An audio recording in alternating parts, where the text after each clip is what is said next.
धन्यवाद सभापति महोदय। मैं आपका आभार प्रकट करता हूँ अपने पार्टी का, जिन्होंने मुझे बोलने का अवसर दिया। मैं बधाई देता हूँ श्रीमती निर्मला सीतारमण जी को, माननीय वित्त मंत्री जी को, जिन्होंने 7वां लगातार बजट दिया है। ये केवल केंद्रीय बजट नहीं, ये जन भावनाओं का बजट है, इसलिए मैं उनको बहुत बहुत इसके लिए बधाई देता हूँ। अगर आप बजट की ओर देखेंगे, इसकी भूरी भूरी प्रशंसा सब तरफ से हुई, लेकिन एक नेता ने यहाँ खड़े होकर जिस तरह से पहले कटाक्ष किया कमल पर, ना जाने कमल से उनको क्या विरोध है, लेकिन कमल के लिए, कमल का अगर शब्द का प्रयोग राजीव नाम के लिए भी किया जाता है, कमल के फूल को अगर राजीव कहेंगे तो वो भी है, लेकिन कहीं ना कहीं कमल को बुरा दिखाने का प्रयास किया गया। अरे भाई, ये बात सही है कि हमारा चुनाव चिन्ह कमल का फूल है और जनता ने तीसरी बार लगातार हमें सत्ता में बिठाने का काम किया है, लेकिन केवल ये कमल का फूल नहीं, इन्होंने अपमानित कुछ और करने का काम भी किया और मैं उसका थोड़ा उल्लेख यहाँ पर जरूर करना चाहता हूँ। ये कमल, इससे जुड़ा हुआ नाम राजीव भी है, और राजीव आप जानते हैं किसका नाम है, आप सब जानते ही हैं। तो क्या उनको भी बुरा समझते? क्योंकि इन्होंने कहा, इन्होंने राजीव को हिंसा के साथ जोड़ने की बात कही, कमल को हिंसा के साथ जोड़ने की बात कही, लेकिन मैं कहना चाहता हूँ माँ लक्ष्मी का आसन भी कमल है, हमारा राष्ट्र पुष्प भी कमल है, और जिस पद्मासन मुद्रा में सिंधु सभ्यता में भगवान शिव की पशुपति नाथ के रूप में मूर्ति मिली थी, लोकमान्य तिलक पद्मासन मुद्रा में ही समाधिलीन हुए थे। आप कहते हैं कमल के चारों तरफ हिंसा है। आप कमल का अपमान नहीं कर रहे, आप बल्कि महायोगी भगवान शिव, भगवान बुद्ध और लोकमान्य तिलक जैसे महापुरुषों का अपमान कर रहे हैं। इसलिए अगली बार कमल के बारे में बोलने से पहले थोड़ा सोच कर बोलिए कि आप किस किस का अपमान कर रहे हैं। और केवल रील के नेता मत बनिए, मीम्स आपकी खूब बनती है। रियल नेता बनने के लिए सच बोलना पड़ता है। और सर, कुछ लोग एक्सीडेंटल हिंदू हैं और महाभारत का ज्ञान भी एक्सीडेंटल है। और उस नेता के अलावा और कौन नहीं जानता कि महाभारत में अभिमन्यु का वध 7 महारथियों ने मिलकर किया था। जयद्रथ, दुर्योधन, दुशासन, कर्ण, द्रोणाचार्य, कृपाचार्य और शकुनी। लेकिन राहुल जी ने कभी महाभारत, शायद, अब मुझे तो पता नहीं, पढ़ा भी नहीं, पर देखा भी नहीं होगा शायद सर, मुझे लगता है अंकल सैम ने लिख कर दिया होगा, अंकल सोरोस ने लिख के दिया होगा, कहीं से पर्ची बनकर आई होगी और कूल डूड बनने का प्रयास किया होगा। मैं इतना ही कहूँगा, कल जो चक्रव्यूह में फंसाने की बात कर रहे थे, वो कर्ण को करना कह रहे थे, कृपाचार्य जी को कृपचाय बोल रहे थे। चलिए छोड़िए उसको। अध्यक्ष जी, कल तो ऐसा लग रहा था सदन के अंदर महाभारत पर इतना सारा ज्ञान दिया गया कि एक समय ऐसा लगा B.R. चोपड़ा के महाभारत के धारावाहिक का संगीत गूंजने लगा हो। और कहीं ना कहीं उन्होंने एक बार महाभारत पढ़ने के लिए फिर प्रेरित किया। मगर इस बार महाभारत पर मैंने एक नई पुस्तक पढ़ी, जो उनकी पार्टी के विद्वान सांसद, जो इस सदन के सदस्य भी हैं, उन्होंने लिखी है, और उस पुस्तक का नाम है the great Indian novel. Rahul ji को अगर महाभारत और चक्रव्यूह के विषय में विस्तृत जानकारी लेनी है तो अपने उस सांसद से वो संपर्क कर सकते हैं। और मैं बताऊंगा, शशि थरूर जी ने, शायद वही राहुल गांधी जी को बता दें या बताएंगे, नहीं तो मैं बता देता हूं कि आपने महाभारत और भारत के स्वतंत्रता संघर्ष को मिलाकर जो उपन्यास लिखा है, उसके पात्र कौन कौन है। इस उपन्यास में धृतराष्ट्र के रूप में किस नेता को दिखाया गया है, कौरव किस पार्टी को कहा गया है, इस उपन्यास में प्रिय दुर्योधनी कौन है। जब राहुल जी को इसका पता चलेगा तो मुझे लगता है कहीं ना कहीं शशि थरूर जी पर कार्रवाई ना हो जाए। लेकिन क्या है साहब, ये लोग तो संविधान दिखाते थे, पढ़ते नहीं थे। मैंने उस दिन पूछ लिया कितने पन्ने होते, तो वो भी नहीं बता पाए। मैंने उसके बाद पूछा कि ये जो आप संविधान की कॉपी लेकर चलते हो, इसका प्रीफेस पढ़ा है, इसका फॉरवर्ड पढ़ा है, इसकी प्रस्तावना किसने की है। के वेणुगोपाल जो सॉलिसिटर जनरल इनकी सरकार के समय भी रहे होंगे, सीनियर एडवोकेट हैं, या गोपाल शंकर नारायण जो सीनियर एडवोकेट हैं, उन्होंने उसकी प्रस्तावना की थी और प्रस्तावना में लिखा था कि कैसा काला अध्याय वो इमरजेंसी का समय था। और ये संविधान जो डॉक्टर BR अंबेडकर जी ने दिया, अगर ये नहीं दिया होता तो आम जनमानस को अपने अधिकारों का पता भी नहीं लगता। लेकिन इन्होंने तो उसको पढ़ा ही नहीं था, लेकिन केवल कॉपी दिखा रहे थे इतने दिनों से साहब। ऐसे ही महाभारत पर भी ऐसी हालत लग रही है। और मुझे लगता है, और नहीं तो गूगल दादा तो थे, इनसे पूछ लेते आप क्या करते हो साहब, साथ में कुछ बताया करो। सर इस उपन्यास के, माननीय सभापति जी, इस उपन्यास के मुताबिक जिस पार्टी के सर्वे सर्वा आप हैं, उस उपन्यास के वही कौरव पार्टी है। मैं अपनी तसल्ली के लिए कुछ पंक्तियों को यहां उद्धृत कर देता हूं। मैं कोट कर रहा हूं सर, पेज नंबर 245 से। The India of which Dhritarashtra assumed the leadership on 15th August 1947 had just been through a cathartic process of regeneration, another stage in this endless cycle. अब 15 अगस्त 1947 को प्रधानमंत्री के रूप में मोदी जी तो नहीं थे, और ये कह रहे हैं कि जिन्होंने 15 अगस्त 1947 को उस समय वो सत्ता ली थी, वो धृतराष्ट्र थे। तो धृतराष्ट्र किसको कहा गया? धृतराष्ट्र को किसको कहा गया? अब आपने मुझे बांध रखा है। कल स्पीकर ने कहा है, स्पीकर महोदय ने कहा कि उस समय के लोगों का नाम नहीं लेना। तो प्रथम प्रधानमंत्री जी को धृतराष्ट्र मैंने नहीं कहा, इनके अपने ही सांसद ने अपने ग्रेट इंडियन नॉवल में कहा है। शशि थरूर जी कहाँ हैं? कहीं छिप तो नहीं गए? आज शो कॉज हो सकता है। फिर देखिए प्रिया दुर्योधनी और धृतराष्ट्र के विषय में क्या लिखा है। I quote from page 293। In Delhi, blind Dhritarashtra ruled with Priya Duryodhani by his side, and he pledged the nation not so much to the gas and hot water of his Fabian preceptors, but to smoke and steam of the modern industrial revolution. Their ancestors had denied this country.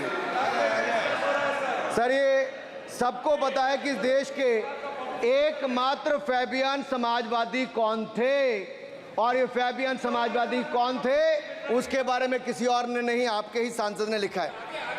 अरे वाह, इसमें तो आगे emergency की चर्चा भी है, और जिसे इंदिरा गांधी जी ने थोपा था। और इमरजेंसी के लिए उपयोग किया है। स्वागत दादा, you are not Shashi Tharoor, please. ये देश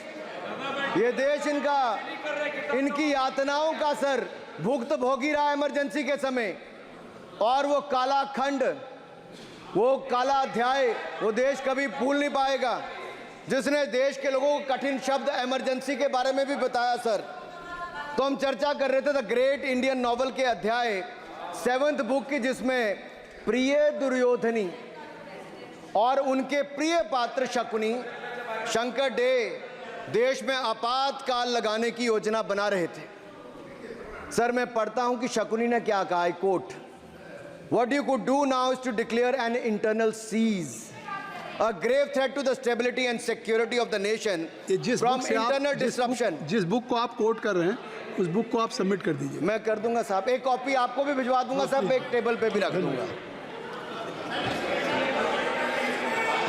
So what you could do now is to declare an internal seize, a grave threat to the stability and security of the nation from internal disruption. No one has ever defined the permissible procedures under an internal seize, which leaves it to more or less up to us to define them, Shakuni added. And the next, sir, from page 366, I quote, not to mention censorship of the press. Press hai? Not to mention censorship of the press, which is nowhere explicitly ruled out in the Constitution. Suspension of certain fundamental rights, free speech, assembly, and that sort of things, and measures to put up the judiciary in their place, said Shakuni. Kindly sit down. Sir, Kindly sit down. ये किसी और ने नहीं, और मैं कहना चाहता हूं सर, माननीय अनुराग जी, एक किताब गौरव जी को भी भिजवा दीजिएगा। मैं खरीदेंगे सर, मैं कॉपी गौरव जी को भिजवा दूंगा सर। सर, इसमें जिनकी मैं बात कर रहा हूं वो हमारे उस समय की, सर उस समय की प्रधानमंत्री थी जिन्होंने इमरजेंसी लगाई थी। एक नेता की स्वर्गीय दादी जी भी हैं, और मैं उनके नाम के आगे प्रियदर्शनी भी लिखा जाता था, और उन्होंने इमरजेंसी लगाई थी। लेकिन माननीय सभापति जी, मैं कहना चाहता हूं, दुशासन और दुर्योधन दोनों बहुत ही दुष्ट और बदमाश हो सकते थे, लेकिन उन्होंने भी कभी इमरजेंसी नहीं लगाई थी। दुशासन और दुर्योधन दुष्ट भी हो सकते हैं, दुश्मन भी हो सकते हैं, बदमाश भी हो सकते हैं, लेकिन उन्होंने भी इमरजेंसी नहीं लगाई थी। सर, पूरे उपन्यास में 74 बार कौरव और कौरव पार्टी की चर्चा हुई, हर एक में कांग्रेस का चरित्र झलकता है।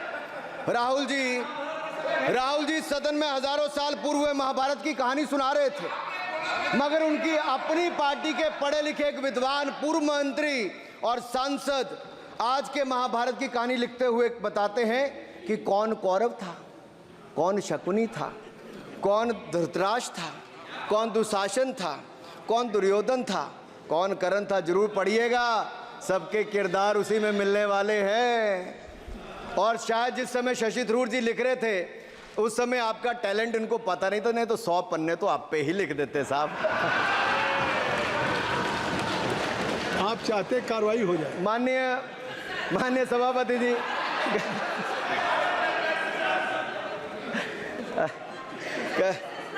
कल जब राहुल गांधी जी चक्रव्यूह पर बहुत ज्ञान दे रहे थे, तो पीछे दो लोग, कुमारी शैलजा जी और दीपेंद्र जी, बैठकर मुस्कुरा रहे थे। अब शायद राहुल जी वो पीछे हंस तो रहे थे, लेकिन आप एक बात जरूर कर लीजिए,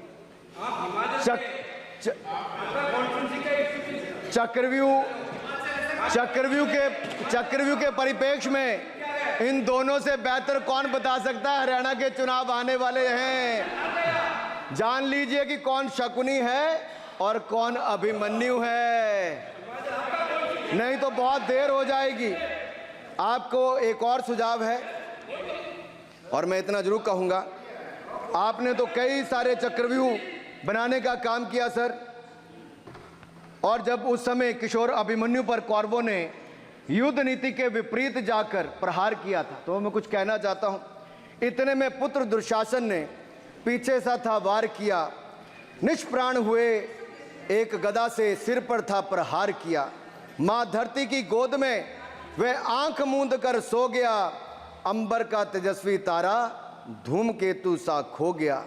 लेकिन कोई तारे का तेज फीका नहीं कर सकता, वीर गति पाकर अमर हुआ हो कभी नहीं मर सकता है।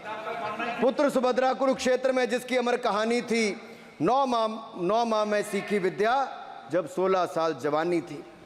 अब उस अभिमन्यु को, जिसने सारे चक्रव्यूह को तोड़ने का काम किया, मैं इतना ही कहूंगा, चक्रव्यूह का प्रसंग छेड़कर आपने अच्छा किया। इस देश ने बहुत सारे चक्रव्यूह देखे, कांग्रेस का चक्रव्यूह सर, इसके 7 किरदार मैं बताता हूं सर। पहला कांग्रेस, दूसरा पंडित नेहरू, सर नाम लेने के लिए मना किया, मैं दूसरी तरह से बोलता हूं। पहला कांग्रेस, दूसरे पहले प्रधानमंत्री एनजी, फिर तीसरा किरदार आईजी पूर्व प्रधानमंत्री, चौथा आरजी1 उस समय के प्रधानमंत्री, पांचवा एसजी, छठवां आरजी2 और सातवां आप सब जानते ही हैं। आप समझदार हैं, समझ गए होंगे। सर पहले चक्रव्यूह ने देश को विभाजन कराया, पहले चक्रव्यूह ने देश का विभाजन करवाया, और दूसरे जो एनजी उन्होंने देश को कश्मीर की समस्या दी और चीनियों को भारत की भूमि सौगात में दी, चीनियों को भारत भूमि सौगात में दी। सर तीसरे चक्रव्यूह आईजी ने, पूर्व प्रधानमंत्री आईजी ने देश को आपातकाल दिया, इमरजेंसी दी और पंजाब में अशांति दी। चौथे जो आरजी1 है, आरजी1 ने बोफोर्स दिया और सिखों का निस्सहार किया। पांचवें जो ऐसी हैं, उन्होंने सनातन धर्म परंपरा के प्रति नफरत का नैरेटिव बनाया, 12 लाख के करोड़ के घोटालों को संरक्षण प्रदान किया, देश की आर्थिक अर्थव्यवस्था को भंवर जाल में फंसाया। और छठे ठहरे आप, जिन्होंने पिछले 15 सालों में देश की राजनीति, संसदीय परंपरा और संस्कृति को इतना नुकसान पहुंचाया जितने कि ये बाकी 6 मिलकर चक्रव्यूह एक साथ मिलकर भी नहीं कर पाए। और रही 7वीं, उनका मैं नाम नहीं लूंगा, मैं इतना ही कहूंगा सभापति जी, 7 चक्रव्यूह ने मिलकर देश को गरीबी, भूखमरी, आतंकवाद, कट्टरवाद जैसे अनगिनत दुष्चक्रों में फंसा दिया था। देश को हमने इन आपके दुष्चक्रों से बचाया है, आजाद कराया और माननीय प्रधानमंत्री मोदी जी के नेतृत्व में विकास रथ को आगे बढ़ाया। आज दुनिया में भारत को 5वीं बड़ी अर्थव्यवस्था बनाया।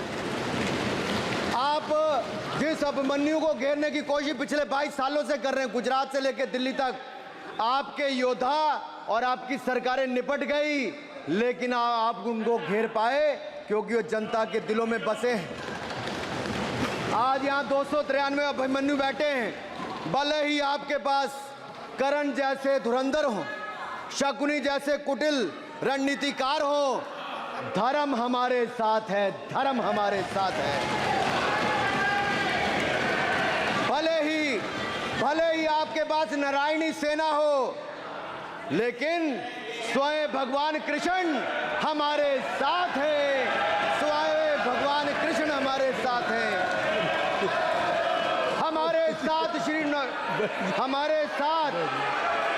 हमारे साथ श्री रघुनाथ तो किस बात की चिंता शरण में दिखाया। माननीय सभापति जी, हमारे साथ श्री रघुनाथ तो किस बात की चिंता शरण में रख दिया जब मात, तो किस बात की चिंता। हमारे साथ तो जनता रूपी रघुनाथ है और आगे भी रहने वाला है। आप देखिए, ये कल से हलवा बांटने की बात कर रहे थे।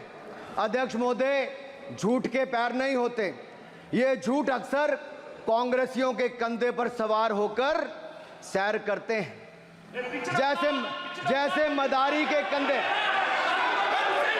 सर इसको देख लीजिए।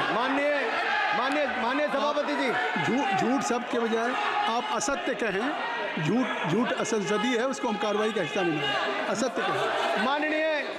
माननीय सभापति जी, I have already given ruling, mister Venugopal ji, I have given ruling, please. माननीय सभापति, असत्य के पैर नहीं होते, असत्य के पैर नहीं होते, और ये असत्य अक्सर कांग्रेसियों के कंधे पर सवार होकर सैर करता है। जैसे मदारी के कंधे पर बंदर होता है, वैसे ही राहुल जी के कंधे पर झूठ का बंडल होता है। जैसे मदारी के कंधे पर बंदर होता है, वैसे ही राहुल जी के कंधे पर झूठ का बंडल होता है, जिसे वो रोज यहाँ परोसते हैं। ये बजट पर, सदन पर। माननीय सभापति जी, जिस व्यक्ति को बजट निर्माण की प्रक्रिया का पता ना हो, संसदीय कार्य में रुचि ना हो, मात्र अध्यादेश को फाड़ने का काम किया हो, उससे क्या अपेक्षा की जा सकती है। मैं पूछना चाहता हूँ, हलवा किसको मिला? मैं पूछता हूँ, हलवा किसको मिला? राहुल जी बताइए, हलवे की बात की थी, जीप घोटाले का हलवा किसने खाया? वो फोर्स घोटाले का हलवा किसने खाया? अंतरिक्ष देवास घोटाले का हलवा किसने खाया? नेशनल हेराल्ड के घोटाले का हलवा किसने खाया? सबमरीन घोटाले का हलवा किसने खाया? अगस्ता वेस्टलैंड घोटाले का हलवा किसने खाया? 2G स्कैम हलवा किसने खाया? कॉमनवेल्थ स्कैम का हलवा किसने खाया?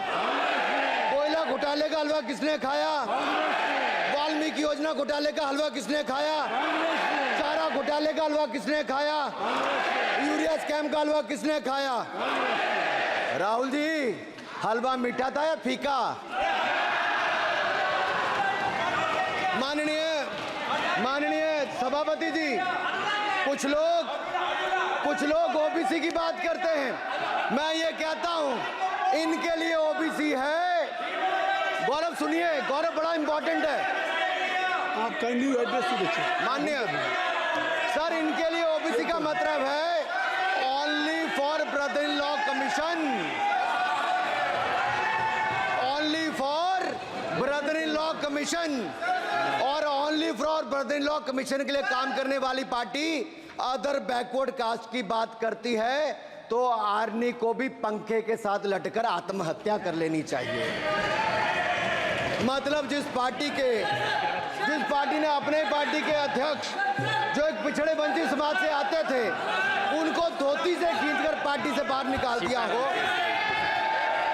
उसके शहजादे हमें ज्ञान बांट रहे। अरे साहब, इनको पहले तो एलओपी का मतलब समझना पड़ेगा। ये लीडर ऑफ प्रोपेगेंडा नहीं, लीडर ऑफ ऑपोजिशन है। इसका मतलब लीडर ऑफ ऑपोजिशन है। On behalf of सर, ये लीडर kindly listen me. माननीय अध्यक्ष जी, माननीय अध्यक्ष जी, मैं जवाब आपका दे रहा हूँ। माननीय सभापति जी, माननीय मंत्री जी, एक मिनट चुप है। सुनिए, माननीय गौरव जी, आप या माननीय सदस्य जो कह रहे हैं, मैं समझता हूं कि माननीय राहुल जी एलओपी, उन्होंने भी बात कही सरकार पे या सरकार के मंत्रियों के लिए नाम लिया, तो उसका जवाब अगर वो दे रहे हैं, अनपार्लियामेंट्री वर्ड जो होगा उसको मैं स्पंज करता हूँ। मैं अनपार्लियामेंट्री मैं उन्होंने झूठ कहा था, मैंने उसको स्पंज कर दिया। झूठ कहा था उन्होंने, मैंने स्पंज कर दिया। अनुराग ठाकुर जी। सर, माननीय अध्यक्ष जी, माननीय सभापति जी, आप देखिए, मैं इतना ही कहना चाहता हूं कि अब झूठ परोसना बंद कर दें, क्योंकि एलओपी का मतलब लीडर ऑफ प्रोपेगेंडा नहीं, लीडर ऑफ ऑपोजिशन होता है। अब संधि है, ठीक है, असत्य निराधार। जी सर, जी, उसके ठीक है, निराधार है सर। ओबीसी की बात, जनगणना की बात बहुत की जाती है। माननीय सभापति जी, जिसकी जात का पता नहीं वो गणना की बात करता है।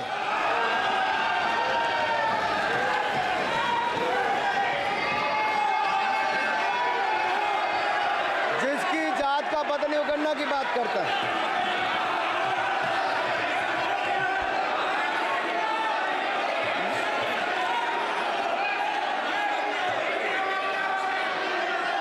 माननीय सभापति जी,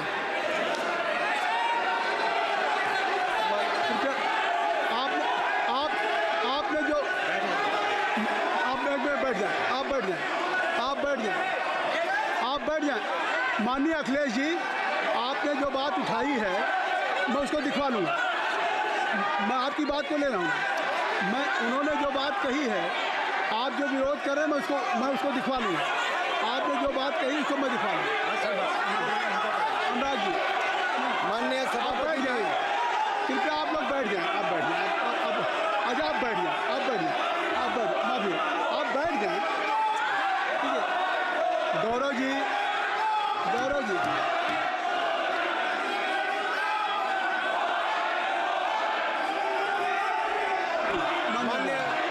माननीय सभापति जी, मैं आपको याद कराना चाहता हूँ, इसी सदन में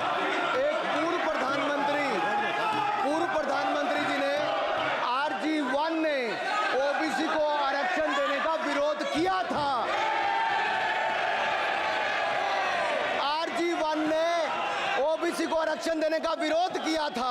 एक मिनट माननीय मंत्री जी, एक मिनट। लीडर ऑफ अपोजिशन बोलना चाहते हैं, आप लोग बैठ जाएं। माननीय मंत्री जी की स्पीच, माननीय अनुराग जी की स्पीच खत्म हो जाए। बैठे बैठे आप लोग बैठ जाएं। मैं आपको उन्होंने मुझे इंसल्ट किया, मुझे बोलने दीजिए। उनकी बात खत्म हो जाए। उन्होंने इंसल्ट किया मुझे। उसके बाद मैं आपको अवसर दूंगा। नहीं सर, नहीं, उनके बाद अवसर दूंगा, आपको अवसर दूंगा। बैठ जाएं, आप बैठ जाएं, अवसर दूंगा। उनकी स्पीच खत्म हो जाए। प्लीज आप बैठ जाओ। अनुराग जी, कल किस को इंसल्ट कर रहे थे? आपको अवसर दूंगा, आपको अवसर दूंगा। अजय एक मिनट बैठ जाए, आप बैठ जाए। सर मैं क्लैरिटी कर दूं। सर मैंने कहा एक मिनट बैठ जाए आप। सर, मैंने एक मिनट कहा- बैठ जाए आप। सब लोग बैठ जाए। अच्छा, आप सब लोग बैठ जाए। चल, अब लीडर ऑफ अपोजिशन को मैं बुला रहा हूँ। अब ये पर is it fair if I am allowing to your leader of opposition, is it fair? मैं फिर मैं उनको बुला लूँगा। नहीं तो मैं आपको बुला रहा हूँ तो पहले बैठ जाएं। पहले लोग बैठ जाएं। पहले बैठाइए सर। सब लोग बैठ जाएं। पहले सब लोग बैठ जाएं तब मैं आपको अलाउ करूँ। सब बैठ जाएं, मैं आपको अलाउ करूँ। मैं आपको अलाउ करूँगा, सब बैठ जाएं। मैं अलाउ करूँगा। आप मेरी बात सुन नहीं पा रहे। मैं आपको अलाउ करूँगा, पहले सब बैठ जाए। हाउस इन ऑर्डर होगा। गौरव जी आप भी बैठ जाएं। मैं लीडर ऑफ अपोजिशन को अलाउ कर दे रहा हूँ। अगर आप ये कह रहे हैं कि हमें इंसल्ट किया गया, मैं बिल्कुल आपको अलाउ कर रहा हूँ। सर दीजिए सर, बोलने दीजिए सर। मैं आपको बोलने दीजिए सर। ऐसा नहीं सर बोल बोलने दीजिए सर। मैं आपका नाम तो लूँ। राहुल गांधी जी। स्पीकर सर देखिए,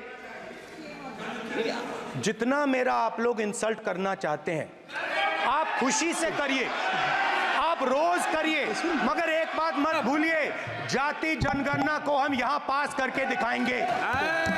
धन्यवाद। जितना इंसल्ट करना है करिए। अरे तो अपनी जाति भी लिखनी पड़ेगी उसमें। आप चुप रहें। श्री अनुराग ठाकुर जी, देखिए हमने समय दे दिया, अब आप बैठे। ये तरीका नहीं है, नहीं ये तरीका है। आपको हमने टाइम दे दिया। क्या? आप बैठ चुके हैं, आप बैठ चुके हैं। ये नहीं, आप बैठ चुके। श्री अनुराग ठाकुर जी। सर मुझे लगता था कि इनको भाषण देने से पहले पर्ची आती होगी। हमने आपको लेकिन हर बार इंटरवेंशन के लिए पर्ची आती है अपने बलबूते पर। सर उधार की बुद्धि से राजनीति नहीं चलती है। उधार की बुद्धि से राजनीति नहीं चलती है। यहाँ पर्ची लेने से काम नहीं चलता है। आप बोल के हटते हो, फिर पर्ची आती, फिर बोलते हो। ऐसे कैसे चलता है? माननीय अध्यक्ष जी, माननीय सभापति जी, एक minute. I am not yielding sir, I am not yielding sir. बिठा के आपको बिठाया, बुलाया। अब मैं नहीं करूँगा। मैंने आपको अनुराग ठाकुर जी को बिठा के आपको मैंने समय दिया, तो अब अनुराग ठाकुर जी बोलेंगे। चलिए सर मैं इतना ही कहूंगा, उधार की बुद्धि से राजनीति नहीं चलती है। आजकल कुछ लोगों पर जातिगत जनगणना का भूत सवार है सर।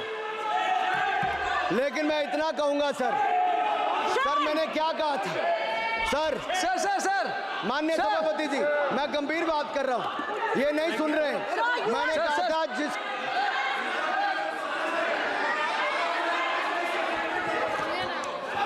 ठाकुर टैगोर प्लीज। माननीय सभापति जी, I have already given an माननीय सभापति अपॉर्चुनिटी जी। टू राहुल गांधी जी। राहुल गांधी जी अपनी उन्होंने ही हैज एक्सप्रेस हिज फीलिंग जो उनको था। नहीं आप बेल से बाहर आ जाए, कृपया आप बेल से आ जाएं। फिर मैं उनको फिर समय दे दूंगा। जी सर मैंने कहा था कि जिसको जात का पता नहीं वो गणना की बात करता है। मैंने नाम किसी का नहीं लिया था सर, नाम तो किसी का नहीं लिया था, नाम किसी का नहीं लिया था, लेकिन जवाब देने कौन खड़े हो गए। सर मैं कहना चाहता हूं माननीय सभापति जी, अगर आप देखेंगे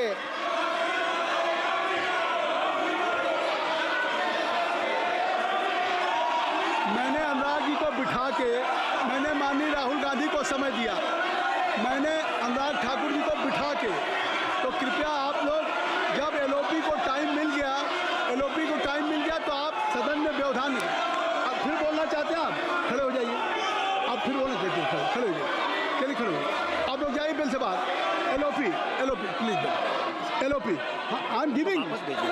तो आप बिल से तो जाइए। सर स्पीकर सर, अगर मैं आपके एलओपी को टाइम दे रहा हूं तो आप ये क्या मतलब?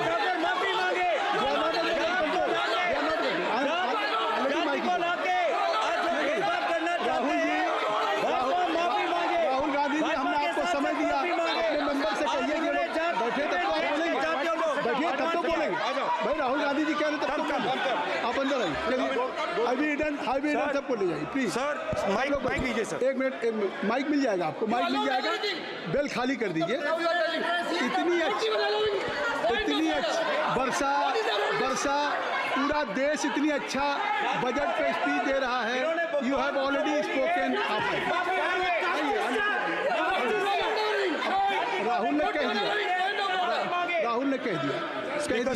अभी अब आप अपने लीडर का सम्मान करें। हमने आपके लीडर को दूसरी बार फिर बुला रहा हूं, आप अपने लीडर का सम्मान करें। हाउस के एलओपी हैं और अगर मैं उनको दूसरी बार बुला रहा हूं, उनको बिठा दिया माननीय सदस्य को, तो कृपया आप लोग तो कम से कम इस बात को महसूस करें। मिस्टर केसी मैं please don't be mister Rahul Gandhi, आप लोग बैठिए। राहुल स्पीकर सर, बोलने का मन क्या था? स्पीकर सर, सर माइक नहीं सर,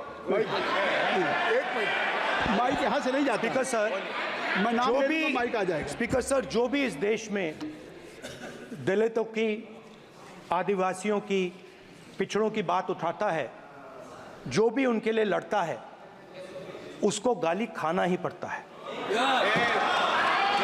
और मैं ये सब गालियां खुशी से खाऊंगा, क्योंकि महाभारत की बात हुई तो महाभारत में अर्जुन को सिर्फ मच्छी की आंख दिख रही थी, उसी प्रकार मुझे सिर्फ मच्छी की आंख दिख रही है। जाति जनगणना हम करा के दिखाएंगे। खत्म। आपको जितनी गाली देनी है आप दीजिए, हम खुशी से लेंगे। धन्यवाद। गौरव, धन्यवाद। श्री अनुराग ठाकुर जी। गौरव जी, नहीं गौरव जी, आप देखिए। गौरव जी, आपको हमने समय दीजिए।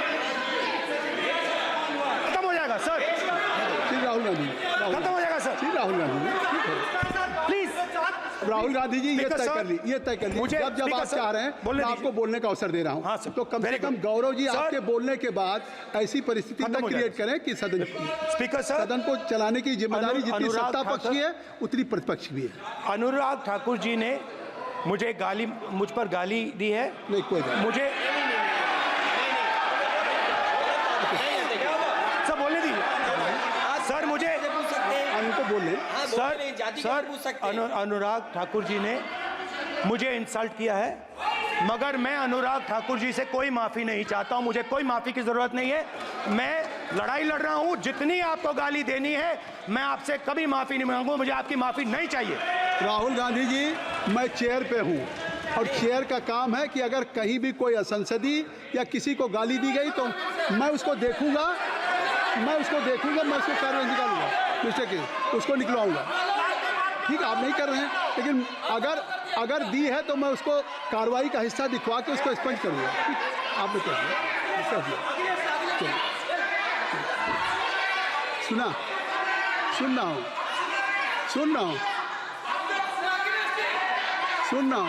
मैं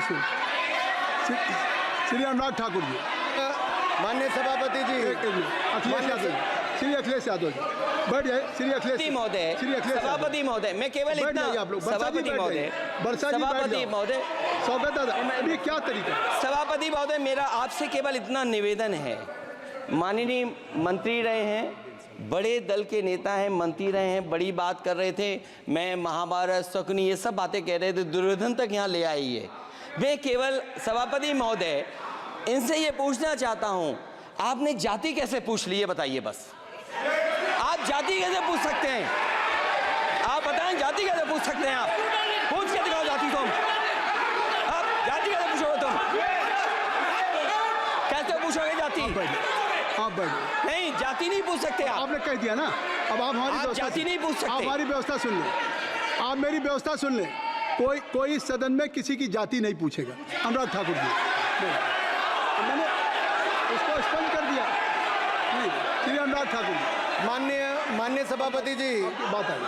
अब माननीय सभापति जी, उस समय के प्रधानमंत्री स्वर्गीय आरजी वान जी ने यही कहा था कि ओबीसी के आरक्षण का विरोध करता हूं। ये तो सदन में है। आरजी वान ने कहा था कि मैं ओबीसी को आरक्षण का विरोध करता हूं। अब ये तय करें कि वो सही थे या ये सही हैं, और आपकी पार्टी गलत थी कि आप गलत हैं, और वो पिछड़ा विरोधी थे कि आप पिछड़े के पक्ष में हो। और उस समय की पूर्व प्रधानमंत्री आईजी ने कहा था कि जात पर ना पात पर। अभी मैंने तो कहा नहीं सर, उस समय कहा गया था। और इसी तरह से ही कृपया अपना भाषण संक्षिप्त सर, करें। मंडल आयोग की रिपोर्ट हो, काका कालेलकर की रिपोर्ट हो, इस पर कौन वर्षों तक बैठा रहा सर? जवाब देना होगा इनको, कौन देगा जवाब? अगर उस समय उसको लागू कर दिया होता तो आज ओबीसी के अधिकारी भी ज्यादा होते, बाकी भी होते। और यही नहीं सही, इन्होंने दलित के साथ, आदिवासी के साथ, ओबीसी के साथ विरोध किया। ओबीसी कमीशन को तो संवैधानिक दर्जा भी नहीं दिया। अगर संवैधानिक दर्जा दिया तो मोदी सरकार ने आकर दिया है, माननीय अध्यक्ष जी। और मैं इस सदन के लिए पढ़ देता हूं सर। नेहरू जी ने 1961 में आरक्षण के विरुद्ध में लिखा था, I quote, I react strongly against anything which leads to inefficiency and second rate standards. I want my country to be a first class country in everything. The moment we encourage the second rate we are lost. I unquote. ये किसने कहा? देश के पहले प्रधानमंत्री ने कहा। आप उससे सहमत हो कि नहीं सहमत हो बताइए? माफी मांगोगे उसके लिए कि नहीं मांगोगे? कृपया चेयर को आप एड्रेस करें। आप चेयर को एड्रेस करें अनुराग जी। सर मैं इतना ही कहूंगा और समाप्त करें। लहजे में बदजुबानी, चेहरे पर नकाब लिए फिरते हैं वो, जिनके खुद के बही खाते बिगड़े हैं, वो हमारे हिसाब लिए करते हैं। बहुत बहुत धन्यवाद। नहीं सर, मेरे एक मिनट सर, मैं एक बात क्लियर कर दूं सर। मैंने किसी का नाम लेकर नहीं कहा, लेकिन कोई अपने आप क्यों खड़ा हुआ? मैंने किसी का नाम नहीं लिया था। आप रिकॉर्ड चेक कीजिए सर, आप रिकॉर्ड चेक कीजिए। और सर ये सारी बातें अगर आप देखेंगे, सबका साथ सबका, मैं रिकॉर्ड दिखवा लूंगा। आप दिखाइए सर। सबका साथ सबका विकास हमने किया सर। अगर अल्पसंख्यक के रूप में अगर किसी को राष्ट्रपति बनाया गया तो कलाम साहब को अटल बिहारी वाजपेयी जी की सरकार में बनाया गया। रामनाथ कोविंद जी को एससी समाज से आते थे, राष्ट्रपति बनाया गया तो मोदी जी की पहली सरकार में बनाया गया। एक महिला ट्राइबल को अपनी क्षमता के आधार पर अगर देश का राष्ट्रपति बनाया गया तो द्रौपदी मुर्मू को हमारी सरकार। अगर ओबीसी प्रधानमंत्री है तो आज माननीय प्रधानमंत्री मोदी जी। आज सबसे ज्यादा मंत्री एससी एसटी ओबीसी है तो हमारी सरकार में। सर मैं इतना ही कहूंगा। समाप्त करें सर, मैं 2 मिनट में खत्म। Sir 2 minute. Sir MSP, sir ये एमएसपी की बात कर रहे थे सर। एमएसपी कौन लाया? एमएसपी सर 61 के युग में, उस समय के पहले प्रधानमंत्री जी ने लाए, लेकिन इन्होंने उसको गारंटी क्यों नहीं दिया भाई? 61 के बाद 66 में आप लाए। आप इतने सालों तक क्या करते रहे? क्यों नहीं आपने प्रावधान उसका किया? सर दूसरा मैं कहना चाहता हूं, कर्नाटक में 1200 किसानों की आत्महत्या होगी। 1200 किसानों ने गए आप मिलने के लिए। कितने एससी एसटी ओबीसी थे? कितने एससी एसटी ओबीसी थे? सर वहां के ओबीसी का पैसा, एससी एसटी का पैसा, उनका बजट 34% कर्नाटक में खत्म करके अलग कर दिया गया। पूछा आपने क्या उनसे? कौन किया? और सर यही नहीं, मैं पूछता हूं सर मैं पूछता हूं इनमें से सर। अब आप संक्षिप्त समाप्त करें। आप समाप्त सर एक मैं कहना चाहता हूं सर आप देखिए ओबीसी के लिए आज ओबीसी का कोटा खत्म करके अगर मुसलमान को आरक्षण देने की बात कोई करता है तो आपकी आंध्र कर्नाटक आपके कहने पर वो लोग करने की बात करते हैं। आप यहाँ पे ओबीसी की बात करते हो सर। माननीय सभापति जी, मैं एक बात और कहना चाहता हूँ यहाँ पर। एक बात सर, अग्निवीर की बात कही गई और अखिलेश यादव जी ने मेरा नाम लेके कहा। सर मैं हिमाचल प्रदेश से आता हूँ, बहुत छोटा राज्य, 70 लाख की आबादी है सर देश में कारगिल के समय सबसे ज्यादा शहादत दी तो हिमाचल के वीर सपूतों ने दी। 4 परमवीर चक्र विजेता हुए, 2 हमारे यहाँ से हुए। 1 रैंक 1 पेंशन ये बात 40 साल तक इन्होंने दी। सर अगर दी तो प्रधानमंत्री नरेंद्र मोदी जी ने आकर दी। और ये नहीं सर, अग्निवीर योजना में 100% एम्प्लॉयमेंट की गारंटी है। और हमारी एंटरप्रेन्योर। सर एक बात अंत में लास्ट बात कह रहा हूँ सर, ये लास्ट है सर, मैं एक बात ये आखिरी बात कह रहा हूँ सर, युवाओं के लिए बजट में बहुत कुछ है, नौकरी से लेके इंटर्नशिप से लेके बाकी सब। मैं निर्मला जी को और प्रधानमंत्री जी को बहुत बहुत उसके लिए बधाई देता हूँ। सर स्पेस सेक्टर के लिए 1000 रुपये वेंचर कैपिटल फंड भी दिया गया। सर जिस देश में स्पेस के नाम पर शायद बहुत कम कुछ दिखता था, आज चंद्रयान मिशन की सफलता के कारण दुनिया का पहला देश भारत बना है। सर यही नहीं सर, इनके समय हेमराज का गला रेत कर ले गए थे, वापस नहीं लाए थे, हमने सर्जिकल स्ट्राइक करके अपनी सेना को मजबूत किया है। सर डॉक्टर प्रदीप, स्टार्टअप में सर हम नंबर 1 बने।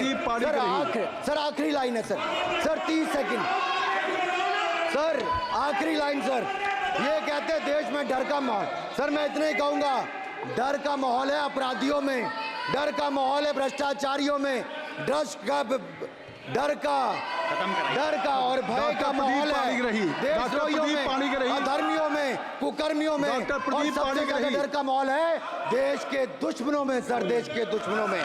सर अंत में मैं इतना ही कहूंगा कि माननीय निर्मला जी ने 7वां बजट तो लाए, ये जन भावनाओं का बजट है जिसका पूरा सदन पूरी प्रशंसा करता है, और इनको माननीय प्रधानमंत्री जी को बहुत बहुत बधाई और साधुवाद। Doctor Pradeep Panigrahi, doctor Pradeep Panigrahi,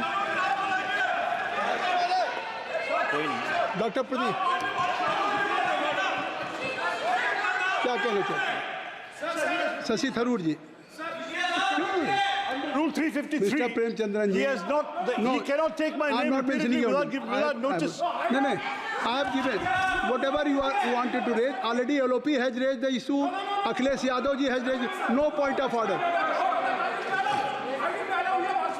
No point of order. No, nothing.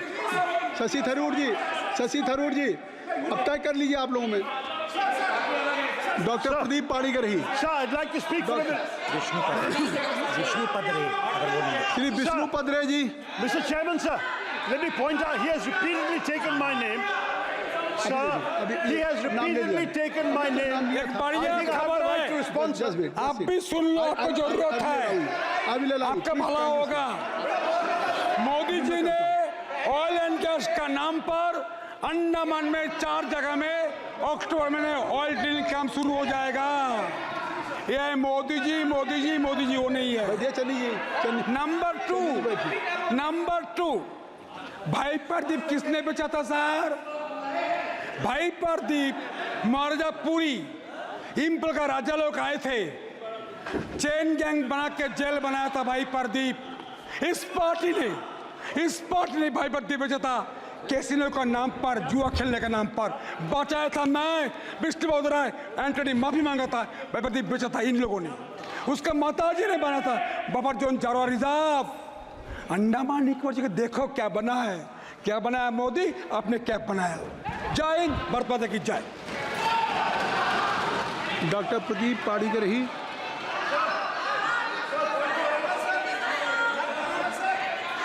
Sir क्या चाहिए बताइए, क्या चाहिए सर? नहीं क्या चाहिए? कोई नहीं है तो छोड़ दीजिए, महामंत्री को खड़ा करते हैं ना, फिर और मंत्री जी को बुला लीजिए। शशि थरूर जी। लो सुन लो सर, ये 353 allegation. Sir, I just want to point out, sir, that under rule 353, the honourable member has no business taking my name repeatedly without providing notice, sir. And the notice was not given.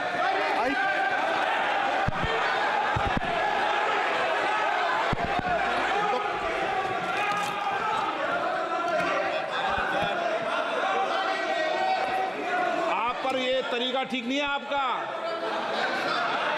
ऐसा नहीं है। बोलिए क्या point of order है, number बताइए point of order का। Point 353, sir. 353 He has दोबारा। repeatedly taken अच्छा, my सुनो। name without notice. अब आप लोग 352 और 353 को पढ़ी लो आज।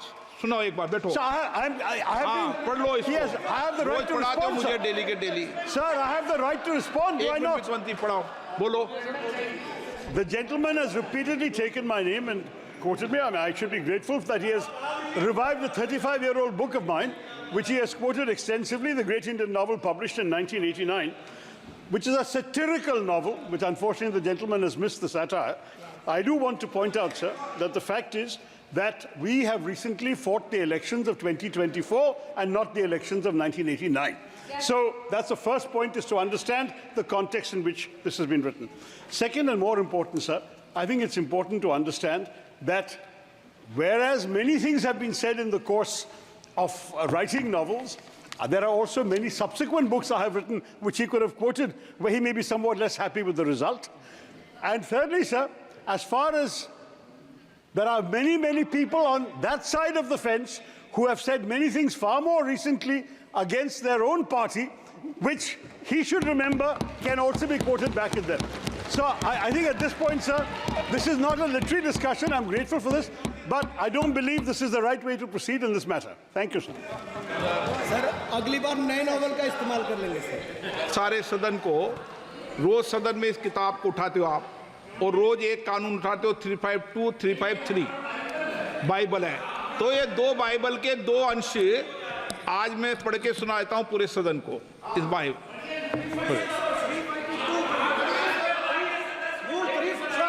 I was raising a point of order at the time of the debate made by Sri Anurag Singh Thakur ji, and the chair has assured me that I will give an opportunity. That is under Rule 356 and read with Rule 353 and also Rule 7. एक minute, Sir, one second. What is the purpose of the point of order? When a debate, there is no mic. आपको मैंने allow नहीं किया? Allow करो. नहीं, Sir, one second. एक Premchandra ji, please. माननीय वित्त मंत्री जी, प्लीज बेटे नहीं।